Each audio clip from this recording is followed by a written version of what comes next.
So I was scrolling through Instagram and I came across a video by Brad Allen Williams. By the way, if you don't follow him, follow him. His little nuggets of wisdom are so insightful. It's so interesting. And he talked about whenever he was in a session playing with a drummer who requested that the click be slower or like fewer beats, fewer subdivisions. And he went on to talk about the effect that can have on your playing. And that is something I've been noticing lately, and there really is something to it. I mean, I know there have been a number of times where I have the click going, and it can be really helpful to have like eighth note subdivisions to make sure that your like timing stays on and is really good. The problem is that whenever you're playing, a lot of times you're kind of playing off of the context of what you have going on. So like if you have drums and bass going on at the same time, you might be hitting certain accent notes or certain root notes and things like that in sync with certain things. And having the click be a part of that is one extra thing. The problem is that it's not going to be there in the recording, right? And so that is something where like I've had a click and I've played my jams, and then whenever I turn off the click, it just sounds kind of, I don't know how to describe it. Kind of robotic, kind of like super gritty when it really shouldn't be. Like maybe the timing was spot on, but an eighth note subdivision or even like a 16th note subdivision, if it's like a particularly slow song, can really have you feeling in the moment when you're playing like the song is trying to be something that it really isn't trying to be. It can even like push these certain slow grooves into like kind of more dance grooves. And that's like cool if that's what you want to do, but it can definitely throw off the mood of the song that you're going for. Now, like I said, I've noticed this have an effect on me. And so sometimes whenever I'm playing, like after I've built the track and I've got the drums in it, I'll just turn the click off and like the drums will be my click. And because I build them, like I know they're perfect. I know they're like spot on, so I don't have to worry about like deviating too much. But I haven't done today's jam yet. What I want to do today is I'll record the loop, and then I want to record two separate like improv pieces, two separate takes of like the improvisation. One with, depending on how the loop comes together, an eighth note subdivision, and one with a half note subdivision. Now Brad did this in his video, except he did the exact same guitar parts. It would actually be like the guitar part in a song, not like a loop building and then solo overing it like what I do. A little less self-gratuitous, but hey, it's my channel. So it won't be purely scientific, and that like my improv is not going to be exactly what I do each time. But it'll be really interesting to see how the click subdivisions affect what I'm playing. I'm gonna build the bass and drums before I solo over it. So my suspicion is that the half note subdivisions will pretty much completely stay out of the way. They'll pretty much follow like the main hits of the drum, and the eighth note subdivisions will be more in the way, and they'll have a bigger effect on what I'm doing. It'll feel like I need to move a little faster, which like even in higher energy songs can be problematic because sometimes you want to leave a little more space. Doesn't really feel like you're able to. Now, maybe part of being a good musician is getting over that, or maybe part of being a good musician is recognizing that and setting yourself up for success, like this drummer that Brad worked with. Anyways, I'm gonna test it. Hope you enjoy the jam, and I'll check back in afterward.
Okay, so it's been a couple of days. I've edited the video up to this point before I'm recording this.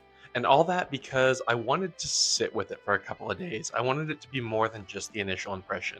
That said, the initial impression was, holy smokes, this does feel way different. At least while recording, the difference in an eighth note and a half note really changes what I'm hearing and what it feels like I need to do. Now, while recording wasn't the only difference that it made, that certainly affects downstream outcomes, right? So while recording, it felt pretty much how I predicted. The eighth note click felt more pushed, more rushed, a little more mechanical. I mean, I definitely was feeling more of the bop, bop, bop, bop, bop, bop, bop, bop happening. And so it felt like it was affecting what I played a lot more. And in particular, like kind of a common rhythm that I went into really in both recordings was a 16th note rhythm. So bop, bop, bop, bop, bop, bop, bop, bop, bop, bop, bop, bop, bop, bop, bop. And having the eighth note behind it really kind of felt like it was pulling me more into that more often. It felt like the time to breathe, the time to leave space was more limited. It just felt like that time passed more quickly, so I needed to get out of it quicker. Whereas the half note, it really just kind of stayed out of the way. I can't say much for how it affected how it felt. Because I already had the drums going, it really just felt like another accent hit, and I was more going off the drums. And so while I did fall back more into the 16th note rhythm, I was able to kind of sit back and let some of it breathe a little bit more. Now that's how it felt in the moment. Whenever I was actually editing them together and building the videos and all this, they actually felt a lot more similar than I realized. Actually, even a lot of the parts that I did were a little bit more consistent. And you know, that's fair. Like, that makes sense. It's only the click that's changing. Everything else is the same. Same guitarist, right? Like, it ended up feeling more subtle to me whenever I was listening back. And I think that is in part because it was like a guitar solo type of situation. Like, everything else was already there, and so the click was just one more piece on top of it all. I would imagine it would make a lot more of a difference when there are fewer pieces in place. So in Brad's case, it was the drummer asking for this. Like, he's laying down the drum part, he's laying down the beat and the rhythm. And so it makes sense that you would feel it a lot more whenever you're the one doing that. I would also imagine rhythm guitar would have a similar type of effect. I would also imagine the way that I built the loop would have a similar effect. Now, I just used the quarter note for whenever I was building the loop, whenever I was recording those pieces. But whenever I'm doing that, there's nothing else. It's just the click. And I would bet I would have come out with something at least a little bit different, if not substantially different. But maybe not. I mean, in Brad's video, he shows examples of how this works for him, and it is just the guitar and the click in his recording. And while he is playing the exact same guitar lick, it's very subtle. It's noticeable, but it's subtle. And so I think maybe just the subtlety and the differences between my two recordings are maybe just along those lines. It is subtle, but there's a difference. Now, that's not to say that one was necessarily better than the other, but I think it's worth playing around with that, setting the clicks at different things and seeing how it feels, because I think you can come out with something pretty different. And if you're going for a particular feel in a particular song, it's definitely worth sussing that out and seeing, like, how does the click affect what I'm playing and how I'm feeling while I'm playing. Because if it's pulling it in a direction that I don't want the song to go, then maybe I should readjust it into different subdivisions. I mean, for the sake of you guys, I put the half notes at beats 2 and 4.